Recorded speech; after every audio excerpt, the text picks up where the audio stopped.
Ask Historian est un subreddit sur lequel n'importe qui peut poser une question en lien avec l'histoire, géré par des modérateurs, des étudiants, mais aussi et surtout des passionnés. C'est l'un des subreddits les plus actifs sur la plateforme avec 2 millions d'utilisateurs. Cependant, ce subreddit est victime de son succès, et souvent, beaucoup de questions pertinentes passent sous les radars. Dans cette série de vidéos, on va déterrer les interrogations oubliées des utilisateurs d'Ask Historian, parce que comme je le dis si bien, aucune question n'est une question bête.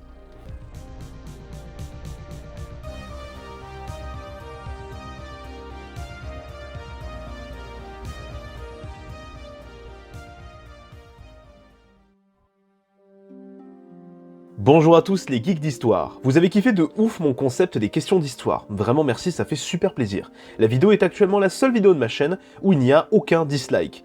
Jusqu'à il y a 2 jours où je me suis pris le tout premier. Je suis actuellement en dépression. J'ai prévu de développer ce format pour éviter de rester trop cloisonné à Reddit, mais je vais pas en parler maintenant, t'inquiète, chaque chose en son temps. Ne vous inquiétez pas d'ailleurs, j'ai pas prévu de lâcher mes autres concepts, comme les pays de l'entre-deux-guerres, ou bien... vous saurez quoi, mais on verra ça plus tard. Allez, je suis chaud, vas-y le monteur, envoie la première question. C'est moi le monteur, ouais, on s'en fout, envoie. Tu prêt? Envoie. Première question, à l'époque de la Grèce antique, qu'arrivait-il aux personnes s'étant fait ostraciser? Au 5e siècle, en Grèce antique, il existait une punition très particulière. Ça s'appelait l'ostracisme. Chaque année, dans l'assemblée de chaque cité, avait lieu un vote pour déterminer qui méritait de se faire ostraciser. Cette punition concernait les citoyens foutant la merde, ayant une mauvaise influence, ou bien ayant déshonoré la cité. Ce dernier se verra alors dépossédé de ses biens et sera banni de la cité pendant un temps prédéfini. Ça peut être 5 ans ou bien 10 ans. Si vraiment t'as fait le con, ça peut aller jusqu'à 20 ans d'exil. Mais chose intéressante, l'ostracisme n'est pas une condamnation. C'est-à-dire que l'exilé ne perd pas ses droits, il peut être mobilisé pour le front, il peut demander dommages et intérêts si quelqu'un l'attaque en justice, et surtout, il n'est pas enfermé au loin sur une île déserte. Il peut tout à fait se rendre dans une autre cité ou voyager. En revanche, cette punition est quand même très chiante. Déjà, t'avais pas le droit de t'y opposer. Il n'y avait pas de procès, puisque c'est pas une condamnation, et donc tu te prenais la nouvelle dans la tronche et t'avais pas ton mot à dire. Et même si tu étais une personne très influente dans la cité. Et puis si tu essayais de revenir dans la cité et qu'on te chopait, c'était condamnation à mort directe. Pas de seconde chance. Ils étaient mis au coin de la société, littéralement. Cette punition avait tout de même de gros écarts. Par exemple, l'Assemblée pouvait l'annuler si jamais on avait absolument besoin de toi. Et pour vous illustrer l'ostracisme historiquement, j'ai un exemple qui le résume très bien. Thucydide. Thucydide est un homme politique et militaire athénien du 5e siècle avant notre ère. Pendant la guerre du Péloponnèse, une guerre qui opposa Athènes à Sparte, il ne parvint pas à empêcher les Spartiates de prendre la cité d'Amphipolis. Du point de vue des Athéniens, c'est une faute grave, et l'Ecclésia, l'assemblée athénienne, l'a ostracisé pour 20 ans. Ouais, 20 balais. Pendant cette période d'exil, Thucydide a grave le seum, et il décide d'écrire La guerre du Péloponnèse, une série de 8 livres qui retrace l'histoire de la Grèce antique, de la création de la ville par Thésée, un personnage mythologique ayant terrassé le Minotaure, jusqu'à la guerre du Péloponnèse. On dirait pas comme ça, mais Thucydide, lorsqu'il est en exil, en citant des témoignages et en rassemblant des sources, et surtout en essayant d'être le plus factuel possible, a écrit l'un des premiers livres d'histoire au monde. Bon, bien sûr, dans ses écrits, il est pas objectif. Il va toujours chercher à montrer que c'est Athènes et la démocratie qui sont les plus forts. Mais son œuvre reste malgré tout d'une importance capitale pour l'histoire de la Grèce. C'est une source inestimable pour s'intéresser à l'époque antique. Et c'est l'un des tout premiers livres d'histoire quand même. Bref, l'ostracisme fut abandonné après le 5e siècle. Tout simplement car... avec le temps, plus personne ne respectait cette règle. Il y avait beaucoup trop d'écart, beaucoup trop de citoyens finissaient par revenir malgré la punition, et puis l'ostracisme, c'était un moyen que les hommes politiques ont trouvé pour se débarrasser de leurs adversaires. Suffisait de répandre une rumeur comme quoi ton adversaire était un fils de pute, et avec un peu de corruption, c'était bon.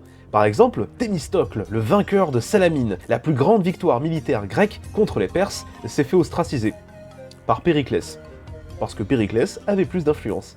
Et puis en plus, c'est pas une condamnation, donc c'est pas dangereux pour la personne qui s'exile, c'est juste une punition douce quoi. Donc ça passait bien aux yeux des Athéniens, même si elle était complètement injuste. Question suivante. J'avais envie de changer d'époque pour cette question. Et si on partait au Moyen-Âge? Bouh, ça c'est moi du montage, alors je viens de découvrir que des gens sur Reddit avaient répondu à sa question. Merde, bon bah écoutez, j'ai bossé de mon côté, et c'est pas grave s'il y a des doublons, au moins vous le saurez, voilà. Une question d'Excitement 3542. Calme ton barreau, frérot. Donc la question c'était, est-ce que Jeanne d'Arc avait une apparence androgyne? Quoi? Alors ce qu'entend le Redditor par là, c'est que Jeanne d'Arc se serait fait passer pour un homme pour combattre contre les Anglais et les Bourguignons. Et donc elle y aurait réussi, non seulement en se travestissant, mais aussi parce qu'elle avait une apparence masculine de base. Ok, c'est très précis comme question. Bon bah, introduisons le sujet. Jeanne d'Arc est la figure féminine emblématique de l'histoire de France. Son nom est associé à celui de la France qui ne s'abaisse pas, qui refuse de se plier face à l'adversité, quitte à devenir un martyr pour son peuple. Mais son nom est aussi associé à des mythes et des légendes, qui vient du fait qu'on ne sache quasiment rien d'elle en fait. Il y a même des gens qui pensent qu'elle n'a jamais existé, et que c'est juste une légende, voire encore plus fou, qu'elle n'a pas été brûlée vive. On a par exemple au Moyen-Âge des cas de femmes s'étant fait passer pour Jeanne d'Arc et prétendant avoir survécu à sa place. Si ça vous intéresse, il y a une vidéo de Didi Chandouidoui qui en parle si je dis pas de conneries, le lien sera dans la description. Sincèrement, Jeanne d'Arc mérite un iceberg à elle toute seule. Un jour peut-être... Attends, je fais celui sur Staline et les écureuils, on verra après. La plus grande source historique qui atteste de son existence, c'est elle-même. Enfin, son interrogatoire juste avant son procès. Et dedans, on y apprend des trucs sympas. Par exemple, elle ne s'appelait pas Jeanne, son vrai nom c'est Johanna. Bon, c'est proche, mais c'est pas tout à fait son nom. D'Arc, c'était à la fois son surnom et son nom de famille. Elle avait 3 frères d'ailleurs, Pierre, Jacques, Jean et Vador, ainsi qu'une sœur, Catherine. Elle serait née en l'an 1412 dans la ville de Domrémy, dans les Vosges. Et ça on le sait car sa maison est toujours debout. C'est devenu un musée d'ailleurs. Si vous passez par les Vosges, n'hésitez pas à y faire un tour. Son père était un propriétaire de terres et de bêtes dans la région, et son activité principale, c'était de labourer des champs, activité qui lui rapportait pas mal de thunes, et il sera aussi collecteur des impôts. Quant à Jeanne, ses principales activités quand elle était jeune, c'était de faire les tâches ménagères. Ouais, Jeanne d'Arc était pas du tout bergère. Alors certes, elle venait de la campagne, mais elle faisait partie d'une famille bourgeoise. La bourgeoisie ça existait pas vraiment à l'époque, mais c'est pour vous figurer un peu plus le personnage. Alors pourquoi avoir inventé ce mythe de la bergère pauvre qui entend les voix du Seigneur pour bouter les Anglais hors de France ? Bah parce que c'est vendeur. Le message que ça envoie, c'est que même une jeune fille de 17 ans peut prendre les armes pour aller casser la gueule aux envahisseurs. Ça motive, rien que là en te disant ça, ça t'a peut-être donné envie, alors imaginez à l'époque. Et c'est à ce moment précis qu'on découvre le bordel pas possible qu'est l'histoire de Jeanne d'Arc. C'est un sac de nœuds rempli de théories, d'interprétations et de mystères qui, malheureusement, n'auront jamais leur réponse. Mais je dois une réponse, justement, à la question suivante. Est-ce que Jeanne d'Arc avait une apparence androgyne ? Déjà, est-ce qu'à l'époque, des artistes, des peintres, ont représenté Jeanne d'Arc ? Eh bien oui, il existe une représentation de Jeanne d'Arc de son vivant, l'esquisse de Fauquemberg. Peut-être que cette gravure va nous permettre de déterminer si Jeanne d'Arc était... Bonjour, je suis à la recherche d'un homme. Voici son portrait robot. Vous le connaissez ? Bon, bah me voilà dans la merde. Alors déjà, la gravure ici présente a été réalisée par un greffier du Parlement de Paris, en se basant sur les descriptions des personnes l'ayant rencontré. Donc c'est pas du tout un portrait super réaliste. Mais alors pas du tout. On a quelques descriptions faites notamment par Gilles de Rais, l'un de ses plus fidèles compagnons. Elle faisait environ 1m60, portait toujours son armure de chevalier, avait des cheveux courts et paraissait très amaigrie. De ce que j'ai compris, c'était dû au fait qu'elle mangeait et buvait peu, et qu'elle pratiquait le carême, ce qui pouvait l'affaiblir. Alors c'est vrai que une femme aux cheveux courts, plutôt maigre, qui porte une armure, c'est pas très efféminé. De là à dire que c'est androgyne, faut peut-être pas exagérer, mais ça reste possible. D'ailleurs, Jeanne ne se travestissait pas sur le champ de bataille. Les Français qui combattaient à ses côtés savaient que c'était une femme et ne remettaient pas en question son genre. C'est surtout son charisme, son côté vaillant, invincible, et ses discours enflammés qui ont convaincu ses soldats de se battre pour elle et la France. On s'en fout que ce soit un homme ou une femme, du moment qu'elle se bat comme une lionne, c'est le plus important pour eux. Donc pour répondre à la question, était-elle androgyne ? Un petit peu. C'est super difficile de savoir, mais je me pencherai pour cette option. C'est juste que ça n'a pas contribué à la rendre plus badass et augmenter son aura. La preuve, sur la gravure datant de son vivant, elle fait féminine. En vrai, elle ressemblait plus à ça qu'à ça. Oh, ça va, si on peut plus rigoler. Eh, détendez-vous, détendez-vous. Douglas MacArthur a-t-il menti à ses généraux en promettant qu'il allait vite revenir sauver les Philippines ? Ah, j'adore cette question, parce que j'ai fait un documentaire sur le sujet, et si vous l'avez pas vu, je mets le lien juste ici. Alors c'est un peu mal vieilli, mais il est très cool. Bref, il faut que je vous remette dans le contexte.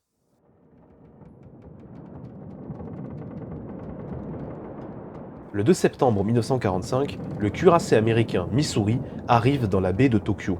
En son bord, le général Douglas MacArthur, Héros de la guerre du Pacifique, c'est celui en qui les Américains ont donné l'honneur de signer la capitulation du Japon. Après les bombardements nucléaires d'Hiroshima et de Nagasaki, l'empire du soleil levant n'était plus. Les derniers braves soldats japonais meurent dans les anciennes colonies par des balles soviétiques. Chah, pensa alors MacArthur, bien qu'il gardât en lui une grosse frustration. Il voulait débarquer au Japon, lancer la plus grande invasion militaire de tous les temps pour anéantir son ennemi.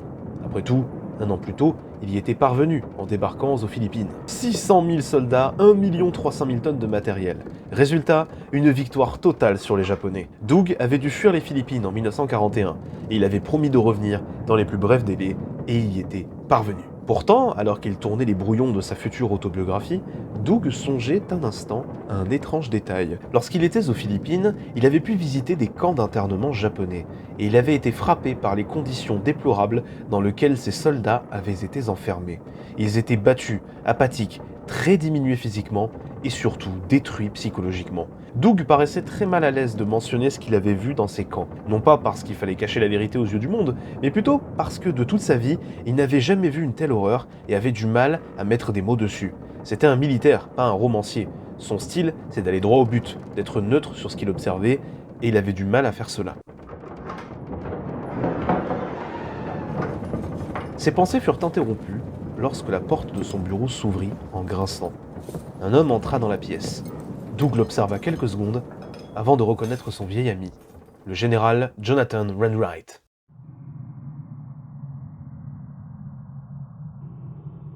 Alors, avant de revenir à la question, il faut mettre un tout petit peu de contexte. En 1940, Jonathan Wainwright et Douglas MacArthur étaient aux Philippines, à l'époque un allié des États-Unis. MacArthur était maréchal des Philippines, un héros respecté dans la région, mais pas vraiment aux USA. Ce dernier avait en effet été chargé de réprimer les manifestations durant la période de la Grande Répression, qui se soldèrent par la mort d'un enfant de 10 ans. Donc si Doug se retrouve aux Philippines à ce moment, c'est plus par contrainte que par plaisir. Après, il a passé une partie de sa jeunesse là-bas, donc il n'est pas non plus ultra frustré. C'est d'ailleurs durant ses études, à l'académie de West Point, qu'il rencontre le futur général Jonathan Mayhew Wainwright IV. Ouais, c'est son vrai nom. Et deviendront de bons amis. Mais en 1941, le Japon envahit l'archipel des Philippines. Doug et John sont alors sur place, et la situation est catastrophique. Les Japonais ont l'avantage du nombre et du terrain. Ils bombardent leurs positions et leurs QG tous les jours. La responsabilité de l'échec de la défense des Philippines revient à Doug. Il le sait et il l'assume. Cependant, lui et John veulent absolument continuer le combat, quitte à partir en guérilla contre les Nippons. Et là, le président des États-Unis, Franklin Roosevelt, ordonne à Doug de partir, de prendre le premier navire en direction de l'Australie. Doug est un peu confus. Dans un premier temps, il refuse, arguant que s'il quitte les Philippines maintenant, il passera pour un lâche et un déserteur. Mais Roosevelt insiste. Doug a beau être un général controversé, c'est un très bon militaire. Et s'il part maintenant pour l'Australie, il pourra organiser une contre-offensive et reprendre les Philippines. De toute manière, l'archipel est déjà perdu. Se battre, même pour un baron d'honneur, c'est du suicide et c'est contre-productif. Doug accepte en rongeant un peu son frein. Et il se présente face à Jonathan Wainwright et lui dit « À partir de maintenant, c'est toi qui devras mener le combat aux Philippines. Moi, je pars en Australie et je reviendrai, je te le promets. » Doug et John se serrent la pince comme deux bons potes, et c'est comme ça que Doug, accompagné de sa femme et de son fils, partent pour l'Australie. La suite, je vous l'ai raconté juste avant. Doug ne reverra John qu'en 1945, sur ce fameux Missouri. C'est là que Doug apprend que John avait beau être un militaire haut gradé américain, il fut traité comme des chiens par les Japonais, enfermé dans un camp, tout d'abord aux Philippines, puis en Mandchourie. Si Doug était resté aux Philippines avec lui, il aurait vécu tout ça à ses côtés. Voire pire, il aurait sûrement été éliminé par les Japonais, qui considéraient MacArthur comme un ennemi très important à abattre, de par son importance stratégique. Maintenant que le contexte a été posé, retour à la question du redditeur. Est-ce que MacArthur a menti à Wainwright en lui disant qu'il allait vite revenir? Ce qu'il entend par là, c'est que Doug allait vite se rameuter et reprendre les Philippines en moins de 6 mois. Eh bien déjà, il faut comprendre quelque chose, c'est la psychologie de Douglas MacArthur. Je connais assez bien le personnage pour avoir lu son autobiographie ainsi que le livre American Kaiser, qui est une biographie de son histoire et de qui il est, qui fait presque 1000 pages je crois, bref c'est un délire pas possible mais je l'ai lu, voilà. Pour faire simple, Doug a passé son enfance entouré de parents qui l'ont élevé en lui rappelant tous les jours qu'il était le plus grand garçon du monde, destiné à un grand avenir. À l'école, il excellait dans toutes les disciplines, était plutôt sportif, il a fait ses études dans l'une des plus grandes académies militaires des États-Unis, West Point, et il a obtenu son examen final avec la note de 98,14 sur 100. Tout cela, son éducation, ses succès, l'ont conditionné à avoir un ego surdimensionné. Par exemple, lors de l'intervention américaine dans la guerre civile mexicaine, il part avec une dizaine de ses hommes mener une mission sans prévenir son état-major, et qui se solde par un succès. Lorsqu'il retrouva ses supérieurs, il leur dit « Maintenant que j'ai réussi la mission, donnez-moi la Medal of Honor, la plus grande distinction militaire américaine. » Et bien sûr, ses supérieurs l'ont envoyé chier. Non seulement il a pris une décision complètement insensée, mais en plus il a mis en danger son équipe.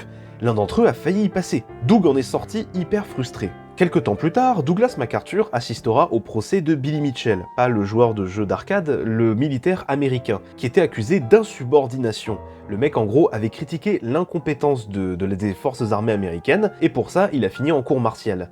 MacArthur va garder en lui ce côté un peu anti-système qui lui donneront le surnom du général rebelle. De son point de vue, Doug est le personnage principal de sa propre histoire, et quand il dit à Wainwright qu'il va revenir le sauver, il y croit très sincèrement. Même si l'armée américaine était détruite, même si le front du Pacifique était très mal organisé, il s'en foutait, il devait y arriver, quoi qu'il arrive, c'est son destin. Donc de son point de vue, non, Doug n'a pas menti, il a dit qu'il allait revenir, il a juste pas dit quand ni comment. De plus, et ça on peut pas le nier, Doug tenait à cœur la reconquête des Philippines. Comme je l'ai dit, il y a passé une partie de sa jeunesse, mais surtout son père, Arthur MacArthur, fut gouverneur général de l'archipel. Lorsque l'état-major américain présente leur plan pour lancer une contre-offensive, l'idée de Doug c'est de remonter les archipels pour reprendre les Philippines. Il n'a qu'une parole et il y tient. Et au final, il l'a tenue, puisqu'il a fini par libérer les Philippines. Mais maintenant qu'on a le point de vue de MacArthur, essayons de nous éloigner un peu.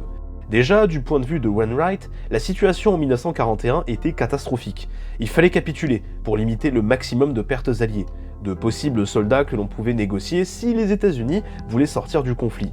Mais surtout, car ces hommes étaient épuisés, ils n'avaient plus les moyens de se battre en fait. En ce qui concerne les paroles de MacArthur, il sait pas quoi en faire. John se dit que Doug se prend pour un héros de shonen, un personnage de manga.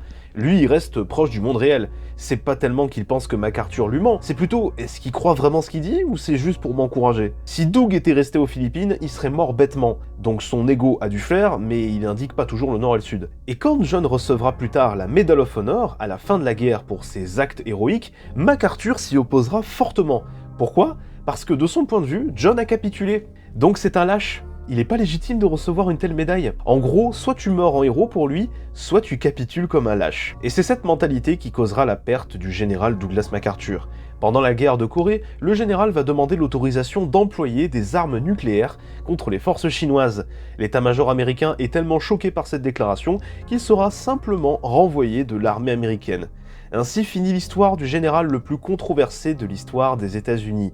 Lui qui s'imaginait président des États-Unis, plus grand héros de tous les temps, 7e Hokage du village caché de Washington, sera viré par une simple formalité administrative. Bon, eh bien ça deviendra un rituel. À la base, je voulais conclure cette vidéo par une citation de Thucydide. L'histoire est un perpétuel recommencement. Mais c'est une phrase apocryphe. Merde. À la place, je vais la conclure en citant une phrase d'un héros qui correspond bien à la mentalité de Douglas MacArthur. Et c'est celle d'Optimus Prime. À défaut de croire en nous, ne cessez jamais de croire en vous. Dorénavant, ce combat est le vôtre. Bien, merci à tous d'avoir regardé ma vidéo jusqu'au bout. N'hésitez pas à liker, partager et me donner un petit pourboire sur Tipeee si le cœur vous en dit.